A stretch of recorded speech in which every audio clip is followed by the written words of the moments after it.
मित्रांनो, यानंतर आजच्या PYQ सिरीजमधला क्वेश्चन आहे छत्रपती संभाजीनगर पोलीस भरती 2024. प्रश्न असा, द बेंगाल गॅझेट वृत्तपत्राचे संस्थापक कोण? पहिलं वृत्तपत्र होतं मित्रांनो हे. तर याचं संस्थापक 1780 या वर्षी जेम्स हिकी यांनी हे वृत्तपत्र सुरू केलं होतं. पर्याय क्रमांक 2 या प्रश्नाचं योग्य उत्तर असेल. याचबरोबर या प्रश्नाच्या उत्तराबरोबर इतर जे काही पर्याय आहेत त्यामध्ये त्या व्यक्तींच्याही वर्तमानपत्रावरती अनेकशे क्वेश्चन आपल्याला PYQ सिरीजच्या माध्यमातून अनेक जिल्हा भरतीवरती विचारल्याचं दिसून येतं. थोडक्यात त्याचाही आढावा आपण घेऊया. उत्तर मात्र सर्वांनी नोट करा. पुन्हा एकदा रिपीट करतो. पर्याय क्रमांक 2 जेम्स हिकी 1780 मध्ये बेंगॉल गॅझेट हे वर्तमानपत्र सुरू केलं होतं. तर राजाराम मोहन राय यांनी संवाद कौमुदी, त्यानंतर मिरतुल अखबार हे आपलं वृत्तपत्र त्यांचे दिसत आहेत.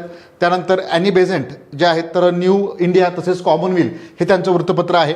तर दुसरीकडे दादाभाई नौरोजी यांनी रास्त गोपतार, ज्याला खरी बातमी असं म्हणू आपण, रास्त गोपतार, त्यानंतर व्हॉइस ऑफ इंडिया या वृत्तपत्राची सुरुवात केली होती. ही माहिती तुम्हाला नक्कीच मित्रांनो उपयुक्त ठरेल. त्याकरिता सर्व नोट करा. उत्तर मात्र या प्रश्नाचं करेक्ट आन्सर असेल पर्याय क्रमांक 2 जेम्स हिकी.